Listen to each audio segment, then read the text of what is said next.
Bom, vou começar, gente. Sejam muito bem-vindos e bem-vindas. Eu sou o Marcon. Geralmente, quando a gente começa um bate-papo, uma palestra, a gente geralmente fala nosso currículo, né? Eu não vou falar muito meu currículo, eu vou falar muito mais quem eu sou. Porque, às vezes, a gente quer saber quem que é essa pessoa que está vindo falar aqui, né? Mais do currículo. Eu sou palhaço de profissão. Eu escolhi isso para mim. E a pesquisa é promover alegria dentro do âmbito hospitalar. Então, usar a figura do palhaço como forma e potência de alegria dentro dos encontros que o palhaço tem no hospital. É uma pesquisa. E eu quero compartilhar com vocês algumas coisas. E eu estou falando que eu falo um pouco sobre mim porque desde os 3 anos de idade eu queria ser palhaço. Minha mãe perguntava para mim o que eu queria ser, eu falava, palhaço. Aí minha mãe falava, palhaço não é profissão. Vai ser arquiteto, que eu gostava de desenhar. Aí eu falava, não, eu quero ser arquiteto e palhaço. Eu usava hipoglós para fazer as maquiagens brancas, sabe, no meu rosto. Eu lembro que uma vez, mexendo nas coisas da minha mãe, eu era apaixonado por gravata borboleta. E aí eu achei um negócio, nas coisas da minha mãe, tirava uma fita adesiva e colava assim, parecia uma gravata borboleta. Eu falei, mãe... Aí tinha visita em casa, achei uma gravata borboleta, era um absorvente. Então, assim, desde pequeno esse era o meu sonho. Mas muita coisa para mim mudou quando eu falo do palhaço dentro do âmbito hospitalar e porque eu escolhi o hospital para desenvolver esse meu trabalho, meu ofício, sendo que a primeira coisa que você pensa, qual é o lugar de um palhaço? No circo. Mas não tem cabimento estar no hospital. Mas se a gente for parar para pensar, o circo, a função do palhaço no circo é entreter o público enquanto existia uma construção entre uma atração e outra. Então, estava desmontando o trapézio para montar o Globo da Morte. Punha o palhaço para justamente dar atenção. Então, tudo aquilo que era caos lá atrás não tinha tanta importância, porque o que importava era que o palhaço estava desenvolvendo com o seu público. No hospital não é tão diferente. A gente não olha para o caos, a gente olha para aquilo que está saudável. E independente do estado de saúde da criança, sempre tem um lado saudável que quer se divertir, que quer brincar. Sempre tem o lado saudável do adulto que quer se conectar. Né? Porque nós somos seres de conexões. Então, baseado nessas minhas inquietações, eu desenvolvi essa palestra que chama A Arte de Humanizar as Relações. Bom, como eu disse que ia falar um pouco de mim, em 2018, uma coisa aconteceu, sempre tem alguma coisa que muda um pouco a trajetória da tua vida. Em 2018, eu fui diagnosticado com câncer de pulmão. 85% do câncer de pulmão, ele é letal, né? Então, acaba o paciente falecendo. Muitos profissionais de saúde podem dizer com mais propriedade nesse sentido, mas eu fui diagnosticado com câncer de pulmão, eu não fumava, então foi uma surpresa muito grande e, ao mesmo tempo, eu sei o que é estar do outro lado.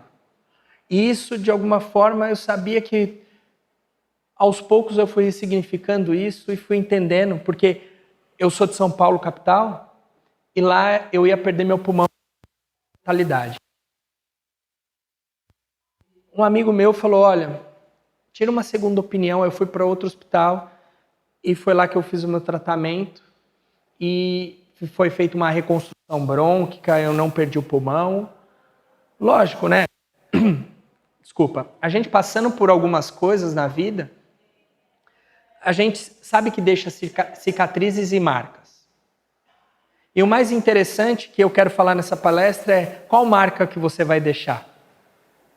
Porque a gente sabe que a gente passa pela vida e a gente vai sofrendo e ao mesmo tempo conquistando coisas.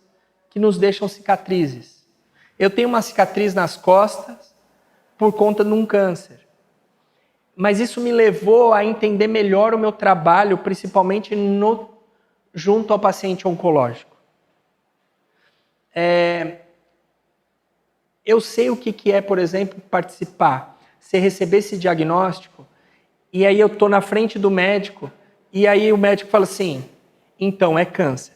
Mas eu vou te falar umas coisas muito importantes para você seguir.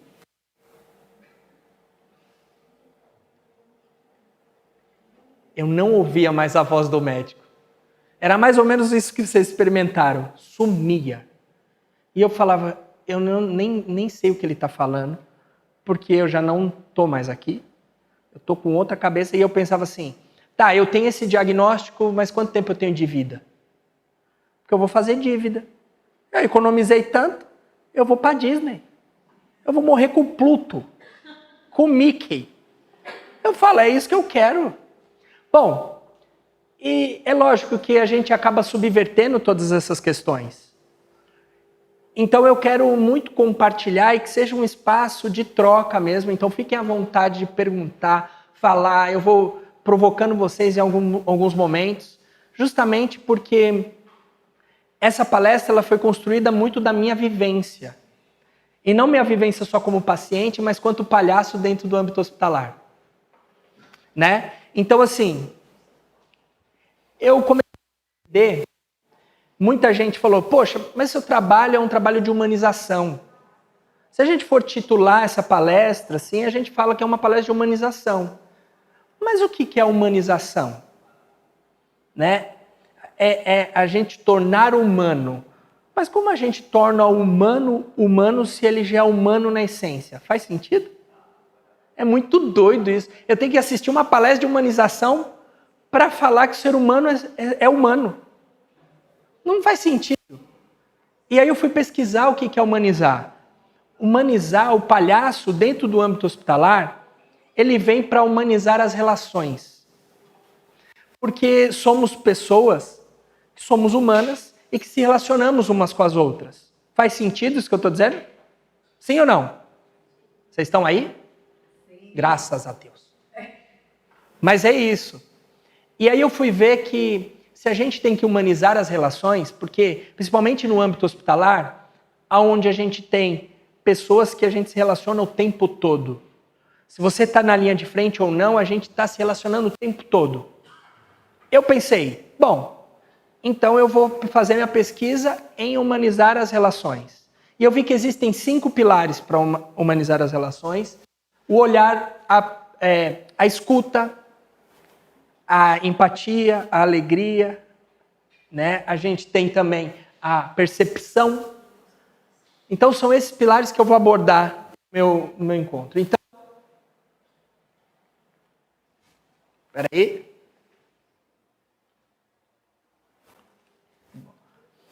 Eu denominei essa palestra como a arte de humanizar as relações, construindo relações saudáveis.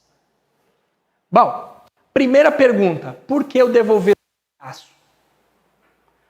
Porque foi através dessa máscara que a gente chama o nariz do palhaço de máscara, a menor máscara do mundo. Mas olha só, a máscara ela serve de proteção, né? Tanto é que a gente na pandemia tem usado máscara, né? Usa máscara, justamente para se proteger. Um soldado ele usa a máscara de solda. O pintor usa aquela máscara que tem filtro para se proteger, para não respirar as toxinas da tinta. É tudo proteção.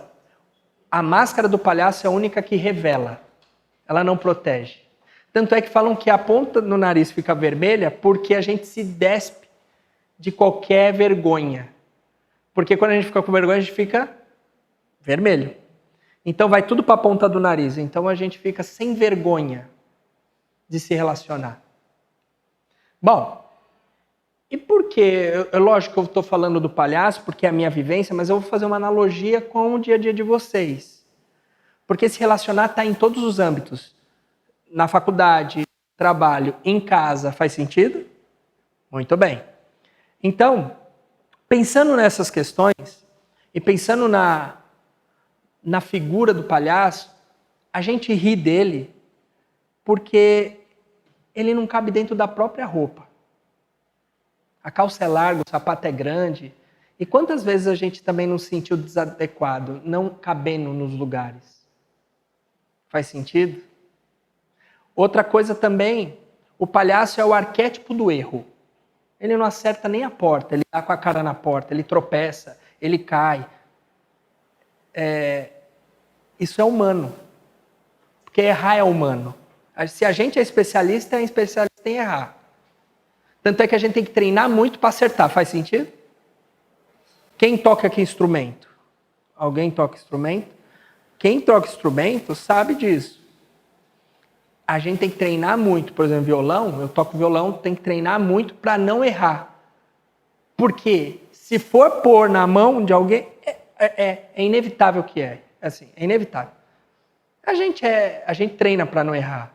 Por isso que a gente ri desse arquétipo do palhaço, né? A primeira coisa que eu quero falar desses 5 pilares de construção de relações é o olhar.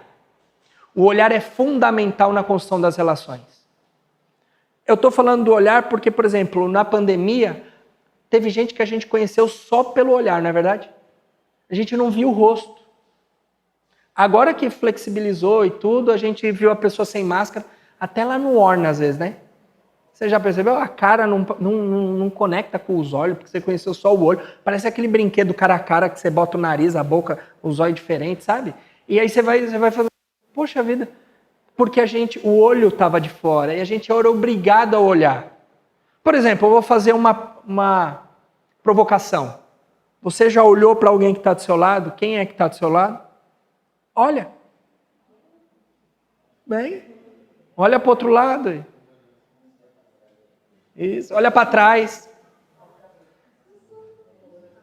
Olha. O ruim é que eu falei, olha para trás, a pessoa que está atrás também olhou para trás, né? Então você não viu a pessoa. Uma péssima ideia. Mas olha que interessante. Eu pedi só para olhar. Já estão conversando. Sabe por quê? Porque a gente é um ser de relação. Por isso que eu foco na palestra essa questão de humanizar as relações. Porque a gente é um ser de relações. A gente quer conversar. A gente quer se conectar. Então só basta olhar e já é uma proposta para... E aí, tudo bem? Que tá aí? E aí já puxou o assunto, certo? Então, o olhar ele é fundamental na construção das relações. Por exemplo, quem aqui é casado? Solteiro? Aí tem gente que já faz... Opa, tô aqui, já aproveita. Independente de quem é casado ou solteiro, quem já se relacionou sabe que geralmente começa com um olhar. Você vai flertar, você vai olhar. É difícil falar sendo que um vesgo que está falando isso. Né? Não sei se você percebeu, ter os olhos atraentes. É que um atrai o outro. Quem riu vai para o inferno. Riram mesmo, hein? Aí. Bom, o que acontece? O olhar, ele gera conexão. A gente, quando olha, por exemplo, você confia em alguém que não olha para você, que fala... Vocês já pegaram gente assim, né? Que a pessoa fala assim, é assim, sim, tá. Você confia? Não. De tamanha potência que é o olhar. Eu vou falar coisas que para vocês não é novidade, mas eu vou colocar uma lente de aumento. Por exemplo, eu como palhaço, observe essa foto. A convergência de olhares entre os palhaços e a criança.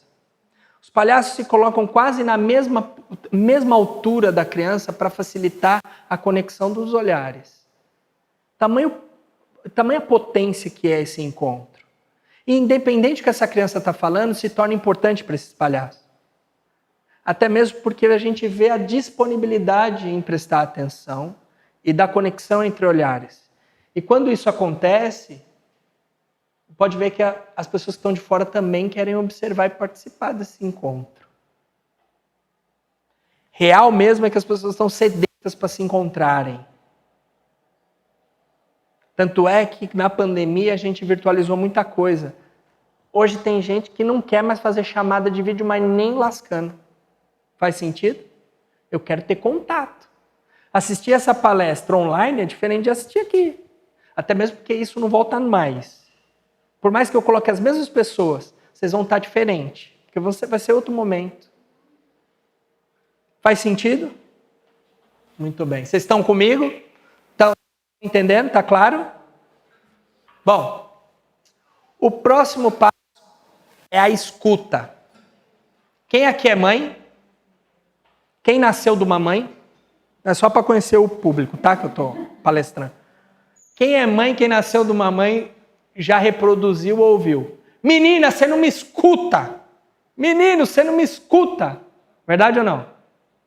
Porque, vou dar um exemplo. Minha mãe fala assim, Marcelo, arruma teu quarto. Tá bom. Mas eu não arrumei. Aí ela vem falar, menino, você não me escuta. Porque o que a gente está falando aqui é de uma escuta ativa. Ó, pra você, quando eu falo escuta ativa, vocês estão me ouvindo? Vocês fazem assim. Porque é uma escuta ativa, precisa de um gesto. Isso contempla que você está escutando. Tanto é que quando você está numa conversa, uma pessoa fica assim, ó. Você fala assim, ela não está prestando atenção no que eu estou falando. Mas às vezes a pessoa nem está prestando atenção, mas está assim. A pessoa se sente contemplada. Faz sentido? Porque existe uma ação. Mas lógico que eu estou falando porque existem duas formas de escuta. A seletiva e a ativa. Eu estou falando não da seletiva, que a gente escolhe o que escuta, mas eu estou falando justamente de uma proposta de uma escuta ativa, aonde eu me proponho a escutar de verdade. E a gente tem perdido isso algumas vezes, de escutar de verdade. Às vezes a gente quer cumprir tabela nas relações, né? Às vezes, até numa palestra, gente. A gente às vezes, né? Fala, ai meu Deus do céu, está falando um monte de coisa. Mas a intenção é a gente desenvolver essa escutativa. Por exemplo, o que é um exemplo de uma escutativa? Quem já, de alguma forma, teve essa oportunidade de uma pessoa falar assim, eu preciso muito dos seus conselhos. Aí a pessoa fala, só que nem dá espaço para você comentar nada. Aí no final ela te agradece. Quem já participou? Quem já aconteceu isso? Quem já fez isso? Falou, meu Deus, eu nem deixei outra pessoa falar, eu só falei. Isso parece cotidiano, né? Porque a escuta ativa, ela cumpre essa proposta de conexão. Né? E aí a pessoa te agradece, só que você não ouviu, você nem comentou nada. Ela nem queria que você comentasse. Ela só queria ser escutada. Você sabia que tem centros de apoio que é para receber ligação só para escutar pessoas? Para desenvolver bem-estar para as pessoas, né? Psicológicos, enfim. Porque as pessoas precisam ser ouvidas. Porque é lógico que a gente fala de... Quando a gente fala de bem-estar, é lógico que a gente pensa em saúde, em promoção de saúde. A OMS fala que saúde não é ausência de doença, mas é a sensação de bem-estar físico, espiritual, emocional. Então, o encontro que vocês... E quando a gente fala de saúde, claro, isso é importante dizer, a gente vê as pessoas no hospital, a gente sabe que as pessoas estão doentes. Mas fora do hospital, a gente encontra com pessoas doentes, emocionalmente, psicologicamente. E a gente não sabe que elas estão doentes. E às vezes elas querem só ser escutadas. Faz sentido isso que eu estou dizendo? Muito bem. Então eu falo sobre a importância da escuta ativa. Olha só. O palhaço se coloca à disposição do paciente, e eu vou contextualizar essa foto. Eu entrei no hospital, no quarto, e aí eu disse assim, com licença, minha mãe sempre pediu para eu ajudar as pessoas, sempre me instruiu. Ajudar você a comer. Ele falou, não, essa comida é minha. Ajuda de outra forma, limpa aqui o quarto. Eu falei, isso eu tenho uma preguiça. Mas para comer eu sou bom. Isso eu sou bom. Aí ele falou assim, não, faz o seguinte, você não toca então?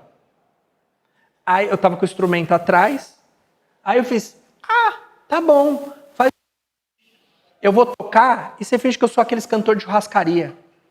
Você está comendo e tal, e depois eu passo o couvert. Não tem dinheiro não. Eu falei, mas pode pagar em comida. E aí eu fui tentando negociar com ele, lógico, foi extremamente fracassada a minha negociação. Mas era tudo uma proposta de conexão. E aí eu começo a tocar para ele. Observe na foto, eu nem estou olhando para ele. Ele também não está olhando para mim, ele está olhando para o pato, porque é muito mais interessante.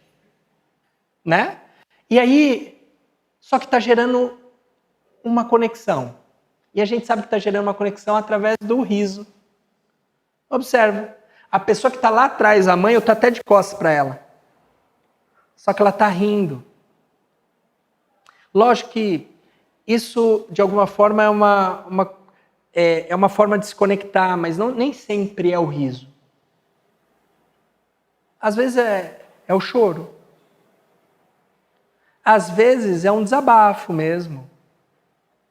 Às vezes é dizer, ô palhaço, palhaça, vem aqui. Vocês nem fazem parte da equipe, eu nem sei o que vocês estão fazendo aqui, deixa eu contar aqui o que eu estou passando. A gente ouve bastante... a gente tem isso é cotidiano, né? Tem bastante... Várias vezes aconteceram isso. Da pessoa falar, ué, eu vou falar pro palhaço, não faz sentido mesmo o que está fazendo aqui? E a gente ouve. Né? Bom, o próximo é a percepção. E eu vi uma matéria dizendo que a nossa percepção está sendo um pouco distorcida. Por quê? Porque a percepção é aquilo que a gente tem sobre aquilo que a gente vive. Mas é muito vago isso. O que é a percepção? Eu quero dividir em 2 pilares. O primeiro é criar conexões e o segundo é estabelecer conexões. Parece sinônimo, né? Criar e estabelecer, mas criar é antes, é prévio, é pensado antes. E estabelecer aquilo que você mantém.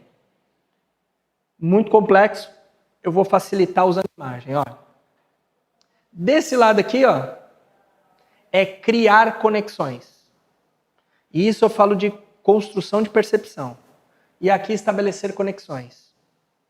Quando a gente fala de percepção, a gente tem distorcido a percepção por uma questão muito simples.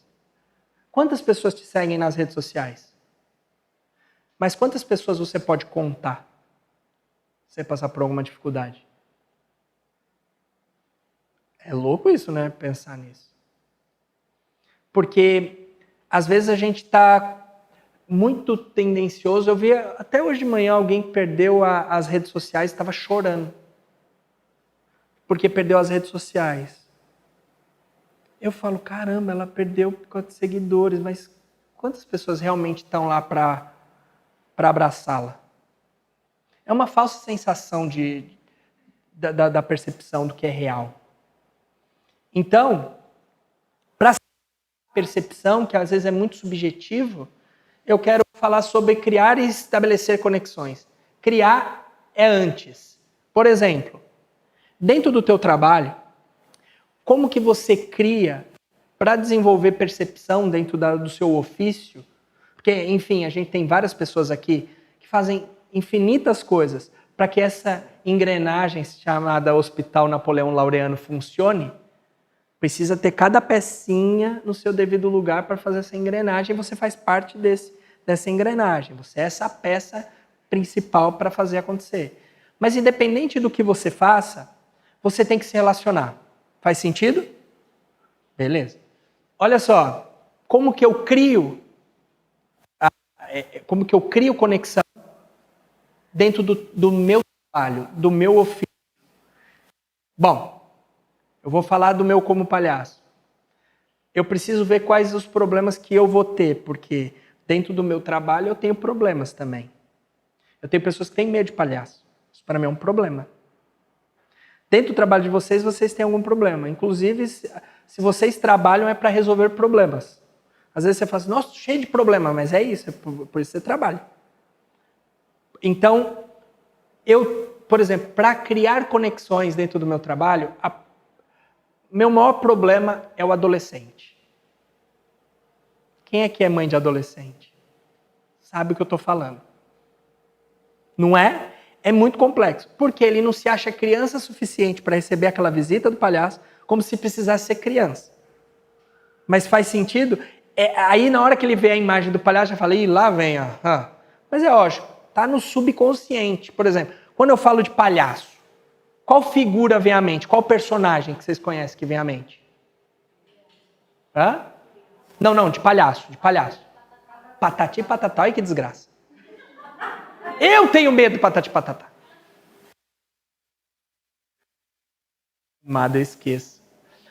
Embora vocês vejam no YouTube, eu danço com o patati e patatá no programa lá, que eu participei. Mas enfim, eles são desse tamanho. Não que eu seja grande, mas eles são enormes. E aí, o que acontece? É lógico que eles são para um nicho de criança, enfim, entretenimento. Diferente do palhaço dentro do âmbito hospitalar. Mas o que acontece, assim, o adolescente, ele tem a cabeça. Pronto, vai vir vai fazer tal. Essas coisas. E eu lembro que, na foto, cheguei na porta do quarto, eu bati. Quando eu abri, eu dei de cara com o adolescente, ele fez assim, ai, que droga. Eu fiz, que recepção maravilhosa. Eu não tinha outra forma de ser recebido. Como essa questão, ele fez, aí olhou para a mãe assim, aí fez, eu posso entrar? Porque eu sempre peço permissão. Aí ele fez, vai, entra. Aí eu fiz, oh meu Deus, que amor, isso é muito confortável. É muito caloroso esse negócio. Aí a mãe começou já a rir.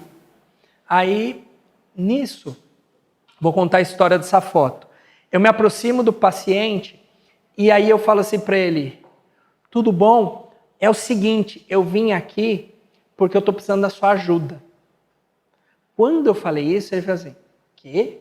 Imagina na cabeça dele, falando, o palhaço está precisando da minha ajuda. Não faz sentido nenhum esse negócio. Aí eu falo assim, não, é sério, eu estou precisando de ajuda porque eu tô apaixonado por uma enfermeira e eu não sei o que falar para ela. Aí ele falou assim, é? Eu falei, o universo é tão bom que naquele momento entrou uma enfermeira. E pode ser qualquer enfermeira, ela vai ser o alvo da minha paquera. Aí eu falei, me arruma, é ela, me arruma. E tal. Na foto eu falo, por favor, me arruma. Eu preciso falar com ela. Aí tá. Aí eu fiz assim, me ajuda, o que eu falo pra ela? Ela falou, eu vou falar palavras que vêm de dentro. Aí eu falei, tá bom.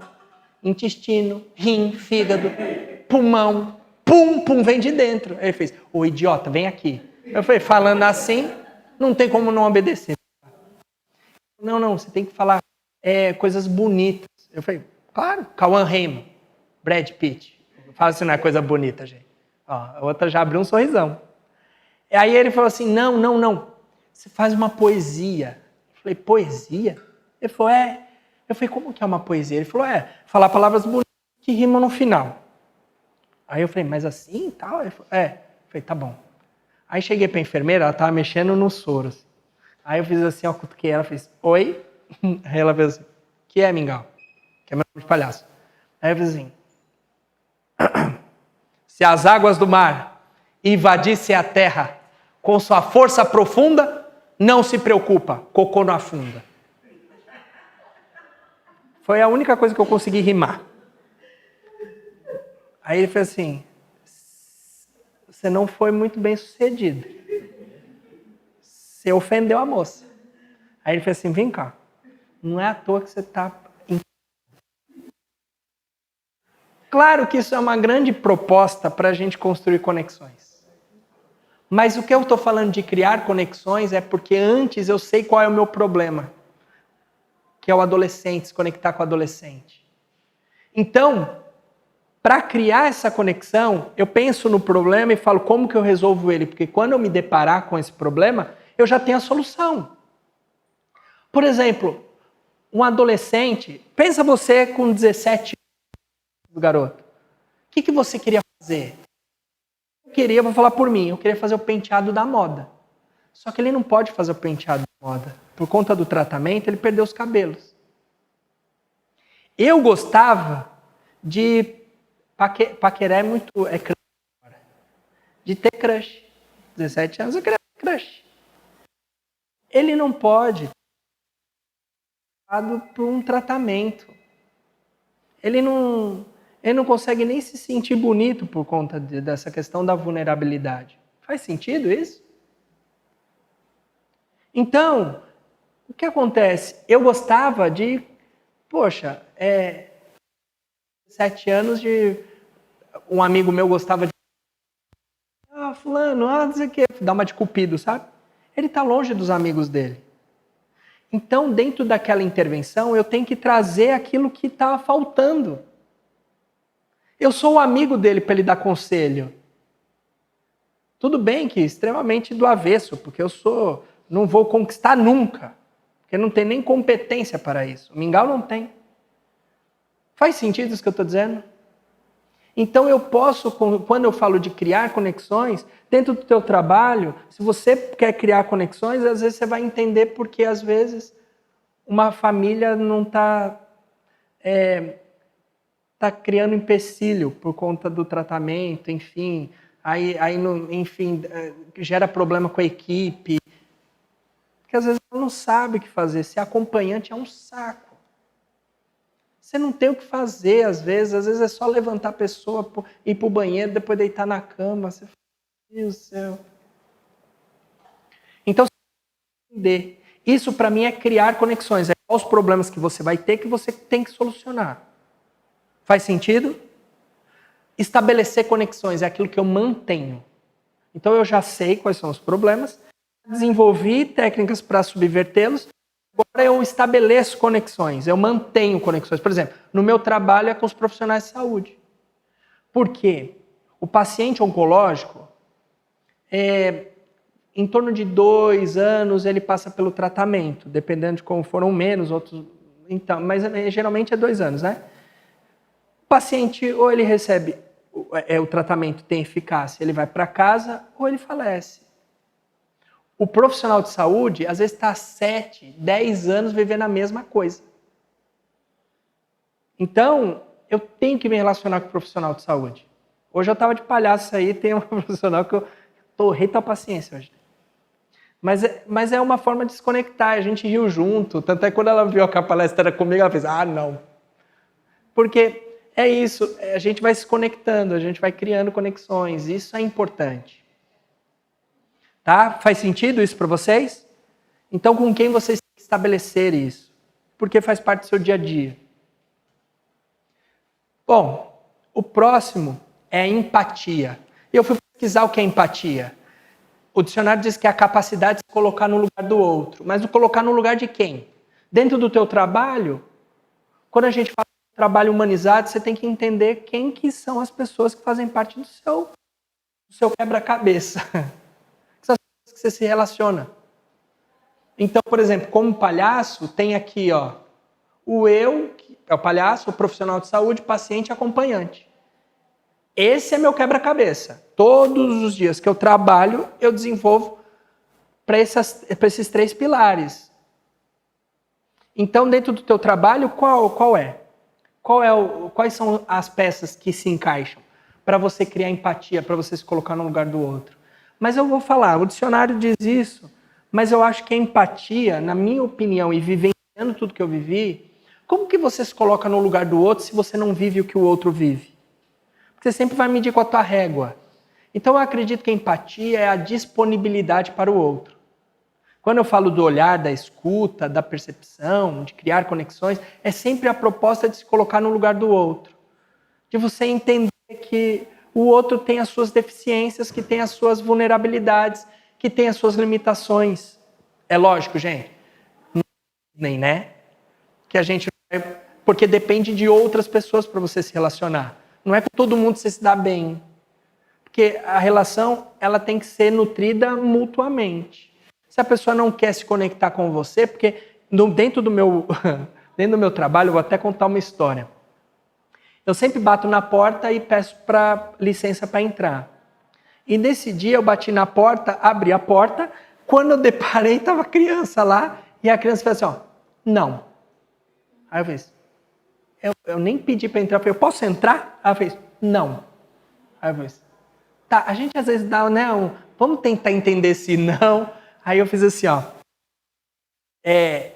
eu posso só chegar até aqui? Ela, não. Aí eu fiz, tá tudo bem. fechei a porta e saí. Bom, por quê? A gente respeita o não. O profissional de saúde às vezes ouve o não, tem que fazer o trabalho. A gente não. A gente vai construir. O trabalho é sequencial, a gente vai tendo outras oportunidades. Bom, aí eu fiz assim. É a porta do menino, né? Aí tum, tum, tum, fomos mais delicados, abri uma porta. Aí fiz assim, com licença, a gente pode entrar? Aí ele fez assim, ó. Aí eu fiz, bom, já não foi um não, né? Aí eu fiz assim, ó. Ah, tá, não sei o quê. Aí eu fui coçar a cabeça e aí cai meu chapéu. Aí quando eu for pegar, eu chuto o chapéu para o chapéu ir mais para frente. Aí eu falo assim, ai, posso pegar? Aí fui indo e fui me aproximando, chutando o chapéu e tentando pegar. E aí quando eu olhei assim, eu já estava mais perto, ele fez assim, ó, não. Aí eu fiz, tá tudo bem, só vem pegar meu chapéu e sair. Bom, conversei com a minha dupla, aí eu falei assim, bom, eu acho que então não é viável a gente ficar tentando essa conexão, né? Bom, no outro dia batemos na porta, abri, aí ele fez assim, ó, não. Aí eu fiz, tá bom, fechei a porta. Nisso encontrei no corredor, a gente ficou conversando. Quando eu olho para a porta, a maçaneta começa a mexer, aí ele abre a porta, o menino fez, pai, você não vai tentar de novo? Aí eu comecei a entender que você entender o limite do outro e que você vai construindo uma relação, porque a gente está numa época muito do fast food, né? Hoje uma lasanha a gente faz 5 minutos. Só que uma relação a gente não constrói em 5 minutos. Né? A gente quer ver as fotos, é muito rápido, a gente vai fazendo assim, ó. Mas a relação, ela continua desde a origem. Vou dar um exemplo. Quando eu começo a palestra, tem gente que tá assim para mim, ó. Quem que é esse cara aí? Nossa, é o palhaço. Vixe, o que ele vai falar?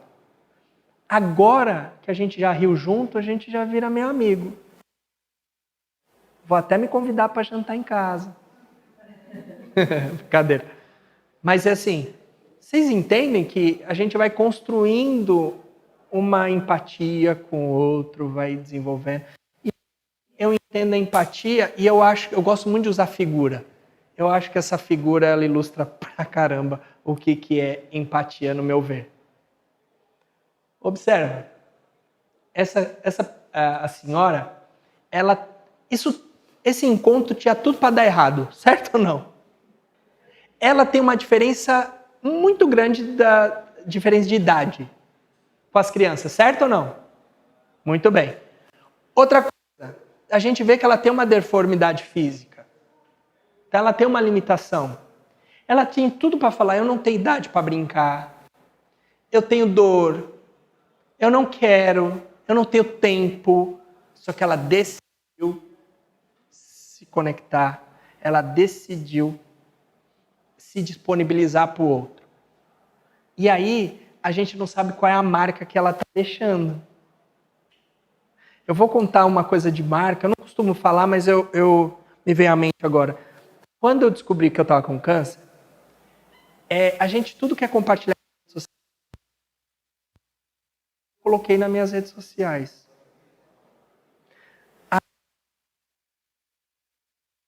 De mensagem de gente que eu não vi há muitos anos, que só queria saber o que estava acontecendo, não era nem porque estava preocupado. Aí eu fiz assim, peraí, eu não consegui digerir para mim, porque eu tenho que ainda responder os outros, eu gerei um compromisso para mim mesmo, dentro de um processo que ainda tenho que entender, que eu tenho que ainda digerir. Aí eu apaguei. Só que antes de apagar, eu vi uma mensagem, porque lá em São Paulo eu trabalhava nos Doutores da Alegria. E uma paciente que eu visitava lá em São Paulo, a mãe dela mandou uma mensagem dizendo assim, eu torço para a sua recuperação e para que você se mantenha vivo, porque a tua existência me faz lembrar o sorriso da minha filha. E através da sua existência, ela permanece viva. A filha dela tinha 18 anos quando eu atendia e ela faleceu de uma leucemia. E aí isso me deu um negócio assim que eu falei, meu Deus, eu não tenho a dimensão do quanto a gente marca as pessoas através desse encontro. Só que isso não está destinado só a mim. Está destinado a cada um de nós. Entende? Então, assim, isso é um compromisso que a gente tem que ter com a vida, com os encontros. Às vezes a gente vive como se nunca fosse morrer. Eu abri a porta dos quartos de palhaço e eu falava, isso pode ser o último encontro, mas achando que o paciente poderia falecer. Quando eu recebi o diagnóstico de câncer, eu abri as portas do quarto dizendo, agora pode ser minha última visita. Será que a gente tem que dar valor aos encontros quando a gente recebe um diagnóstico ruim? Não. A gente pode se disponibilizar para o outro agora mesmo. E a gente é um ser de relação. Quando eu falo de empatia, sentir o que o outro sente, eu quero fazer um experimento. Vocês topam? Vocês estão comigo? Eu precisava de 2 pessoas aqui comigo. Alguém se habilita? Eu gosto de gente assim, participativa. 2 pessoas. Ai, por favor. Só uma agora, olha. Quer vir? Eba. Muito bem. É o seguinte, eu vou só pegar um negócio aqui para vocês ficarem mais à vontade, tá bom? Vocês vão entender. Pode sentar, por favor? Eu só vou pedir para vocês não encostarem as costas aqui, tá bom? Por quê? Senão vocês dormem. Brincadeira. Não, é só para... porque senão a gente relaxa muito. É só uma experiência. Só para vocês verem, olha que interessante o quanto o poder da empatia ela é fundamental. Olha só, qual é o seu nome? Keline. Keline e Michele. Uma salva de palmas para as 2, por favor. Keline e Michele. É o seguinte, eu quero que vocês prestem bastante atenção nisso. Não se preocupem, não vai acontecer nada. É só uma experiência para que eles vejam. Então vocês vão ser, de alguma forma, a representação do que é empatia. Porque a gente fala muito de teoria, mas... Então é assim que o outro sente. Eu vou dar alguns comandos, eu quero muito que vocês prestem atenção. Pedir para vocês a mão assim. Manter a mão esquerda fechada, sempre, a mão direita livre. Aí eu vou tocar em vocês. Eu vou pedir para um determinado momento vocês fecharem os olhos. Eu vou tocar em vocês. Aí você vai perguntar, quem sentiu um toque? Direita. Só a direita. Por quê? Porque vocês vão fazer um espelhamento de ação. Tá? Então, para eles, movimento. Isso traz uma unidade entre vocês. Mas a gente vai experimentar coisas mais profundas. Tá? Então, vocês podem ficar tranquilos. Fechem os olhos. Respira fundo. Solta. Muito bem. E agora elas constroem uma conexão entre elas. O ser humano, eles são de conexão. São seres de conexão. Percebe? Quem sentiu um toque, levanta a mão. Muito bem. Então vocês esperam a minha pergunta, ok? Quem sentiu um toque, levanta a mão. Perfeito. Muito bem, pode abrir os olhos. Entenderam? Olha só. Para eles. Então é isso. Eles vão ver essa questão. Então depois que eu perguntar, você levanta a mão, tá bom? Perfeito? Muito bem. Eu vou pedir para vocês respirarem. Tá? Fechem os olhos. Muito bem.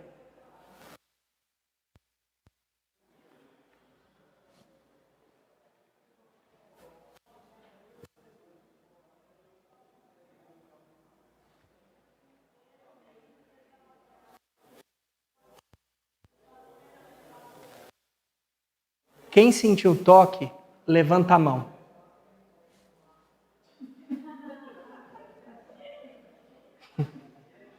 Muito bem. Tá tudo bem, tá? Continuem de olhos fechados. Fica tranquila, tá?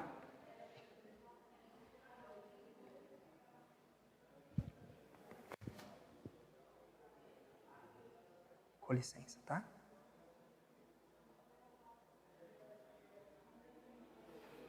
Quem sentiu agora um toque, levanta a mão.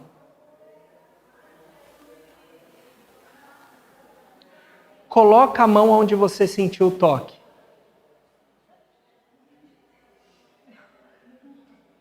Não é incrível isso?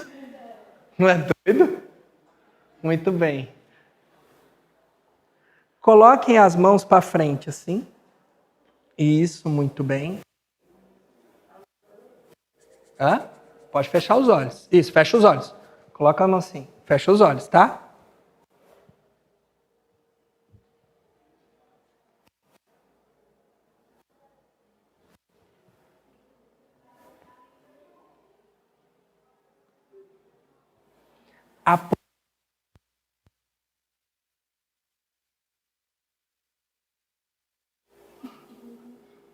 Muito bem. Pode fechar os olhos? Muito bem. Uma salva de palmas para as duas. Lógico.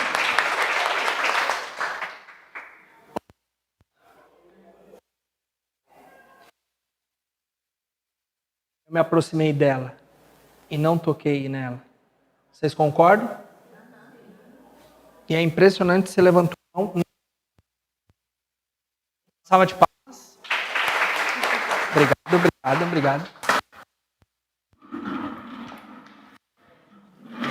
É lógico que isso é uma grande brincadeira pra gente. Isso é uma mágica, é uma brincadeira, mas é justamente que quando as duas levantam a mão, vocês falam assim, ó. Ah? A carinha de vocês é a melhor. Por quê? Porque não surpreende. Eu não toco nela, quando eu toco nela, a outra. Mas eu posso dizer uma coisa? Quando a gente se coloca à disposição do outro, causa a mesma coisa. A pessoa fica assim, que? Ele está me cedendo o lugar? Que ele falou obrigado? Ele me cumprimentou? Coisas que são básicas. Por exemplo, dentro do hospital eu sei que tem muitas coisas para fazer, tem um monte de protocolos para seguir e tal. Só que chega um momento que às vezes uma mãe de um paciente, um acompanhante, fala assim, eu só queria saber onde fica tal lugar. Se você para e fala assim, pois não?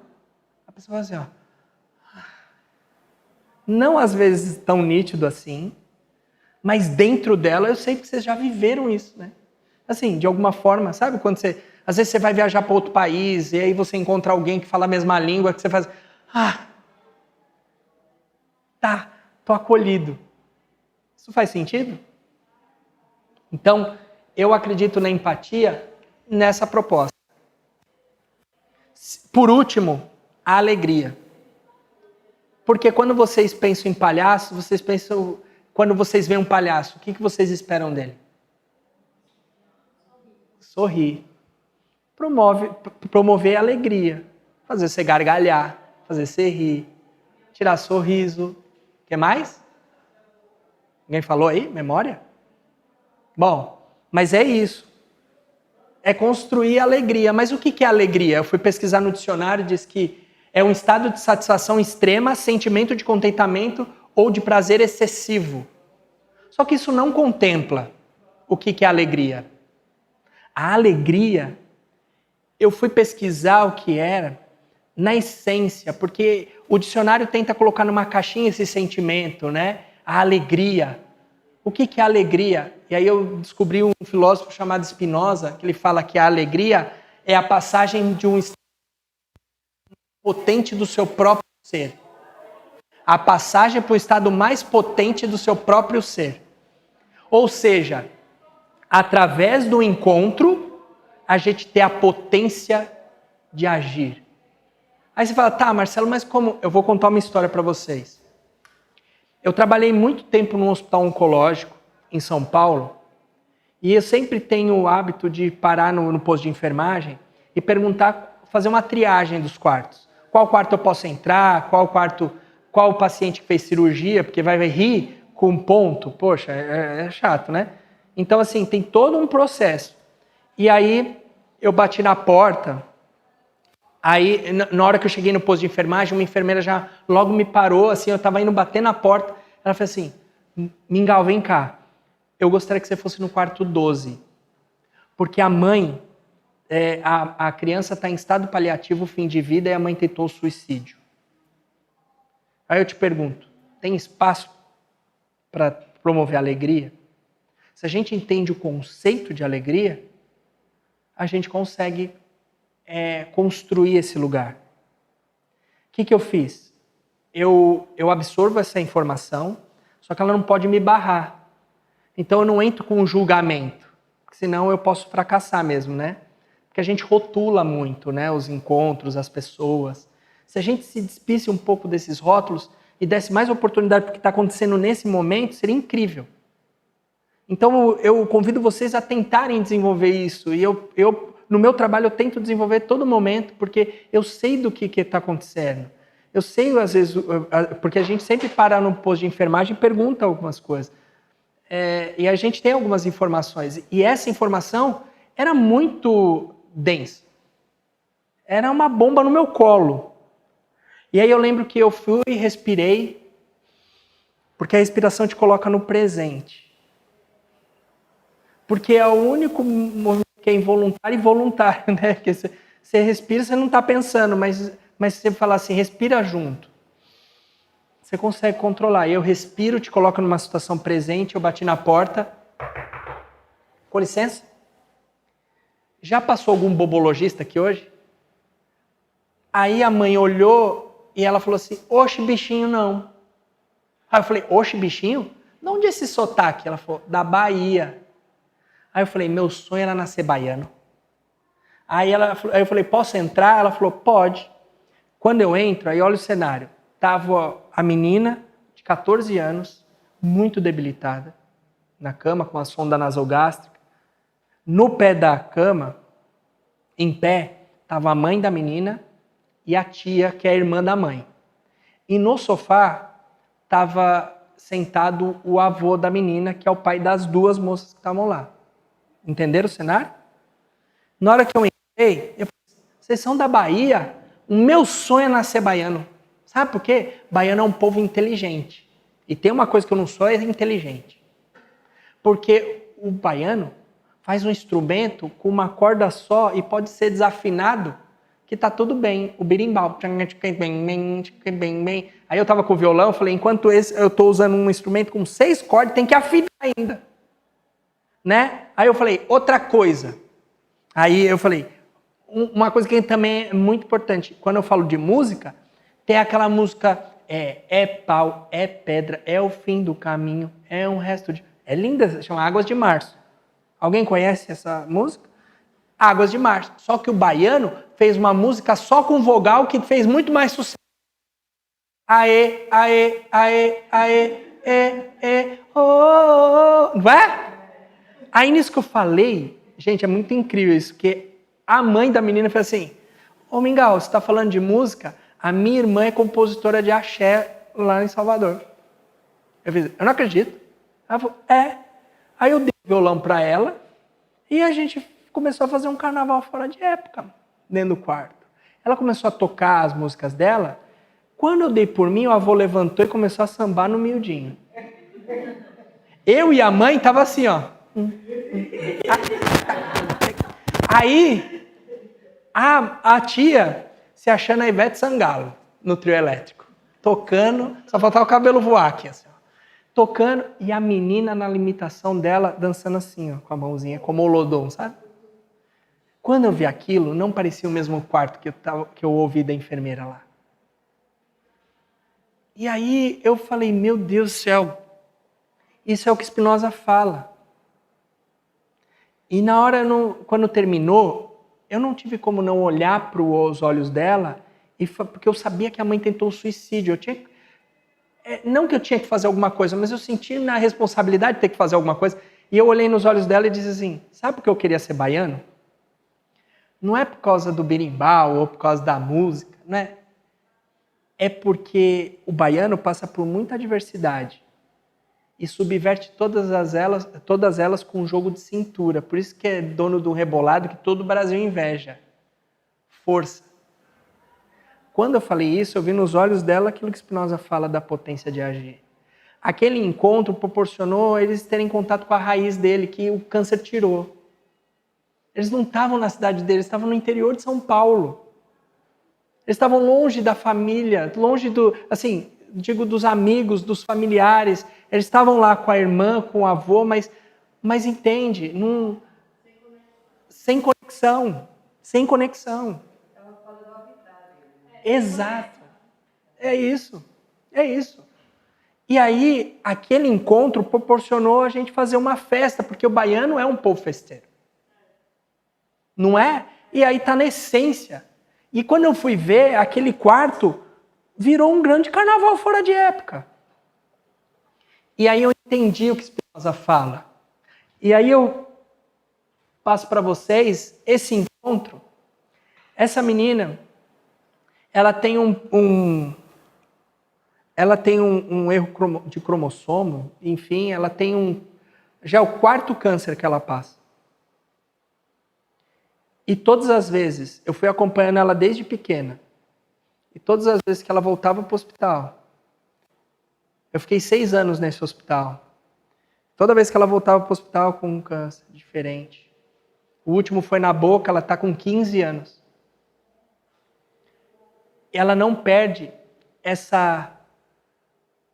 e ela me ensina muito, e eu termino com essa foto, porque ela não deixa de construir olhar, a escuta na relação, criar conexões, estabelecer conexões, empatia, e o resultado é a alegria. É esse encontro. Onde a vulnerabilidade não tem tanto poder, porque tem poder o encontro. Quantas vezes você tem encontrado com pessoas onde a potência está nesse encontro? De tornar essa proposta de encontro potente. E isso gerar um significado muito grande. Eu estou falando isso porque através dessa foto me faz refletir o quanto nós somos vulneráveis.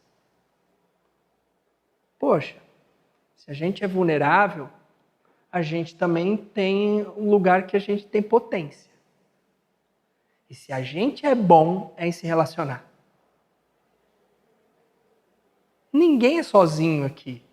Ou quando está sozinho, pode ter certeza que está gastando um bom dinheiro com terapia.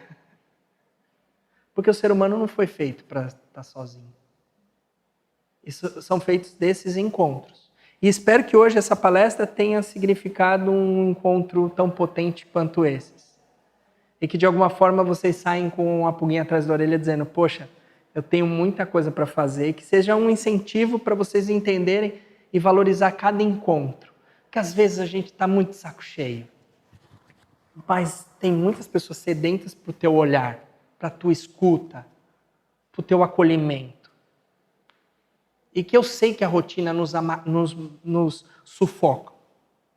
Mas a gente tem que subverter isso, porque a grande lição são essas crianças que subvertem a morte. E isso é um problema. Agora, você tá cheio de coisas e não ter tempo para o outro, não é um grande problema. É só um foco de conduta. E aí eu não tenho como não terminar dizendo que eu utilizo da máscara do palhaço para construir relações e que o palhaço, ele não entrou no hospital porque ele viu uma porta aberta. É porque ele viu que existe um público gigante para se relacionar, como ele fazia no circo. Ele olhava pessoas e falava, eu tenho que me conectar com pessoas. Então, eu comecei a entender que essa pequena máscara, ela me ajudava a me relacionar com as pessoas porque eu estava de encontro com a minha vergonha, com a minha vulnerabilidade. Porque a gente tenta esconder que a gente está envergonhado, a gente tenta esconder o nosso ridículo.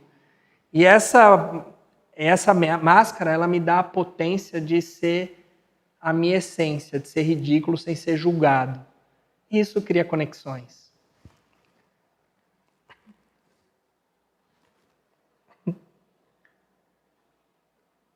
Muito prazer. Eu sou Dr. Mingau, sou bobologista, cuido de chulé encravado, pum solto, miolo mole, pulga atrás da orelha, dor de cotovelo, língua de sogra, tudo que todo mundo tem, mas ninguém dá atenção. Eu quero contar minha história usando uma corda. Olha só. A vida ela tem começo, meio e fim. Às vezes a gente acha que está vivendo o meio, mas quando a gente recebe um diagnóstico de câncer é como se a gente chegasse no fim da corda. E aí a gente não sabe o que faz. Aí é como se fosse um nó que encurta a corda da vida. É como se a gente encurtasse e não tivesse ponto de sair. E a gente tenta de todos os jeitos. A gente tenta algumas soluções, como por exemplo uma tesoura. Vamos usar a criatividade como se isso fosse uma tesoura. E ó, eita. A gente tenta se desvencilhar do nó, né? E quando a gente se depara com um nó, e a gente consegue se desvencilhar, a gente vê que a gente se sente tão pequeno comparado com o tamanho do problema. Foi assim quando eu recebi um diagnóstico de câncer. Eu me sentia tão pequeno comparado com o tamanho do problema. Só que minha mãe um dia falou assim, Mingau, eu não te fiz para ser menor. Eu te fiz para você combater esse problema de igual para igual. E ouvir isso foi igual mágica. Nem grande, nem pequeno, igual. E aí, ouvir os conselhos da minha mãe fez com que eu pudesse começar tudo de novo. Porque essa é a vida. Ela tem começo, meio e fim. Mas uma coisa que eu quero que vocês entendam é que a gente não tem que torcer para que não tenham nós na vida, porque a gente vai ter, que são os problemas. Às vezes tem nós que são mais desafiadores. Tem nós que são mais complicados, mais apertados. Tem nós que são mais frouxos, mas tem nós que não consegue, que é difícil. Mas sabe o que eu entendi? Que na vida a gente vai ter nós.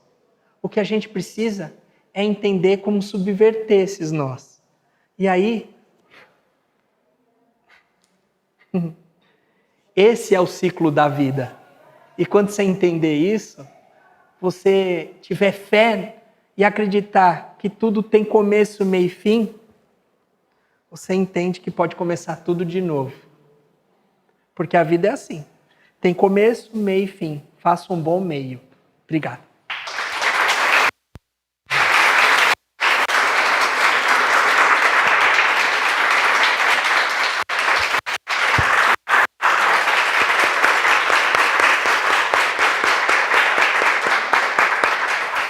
Obrigado, gente. Agradeço demais a disponibilidade. Espero que... Fala. Claro, por favor. É muito interessante. Seja bem-vindo, venha mais vezes.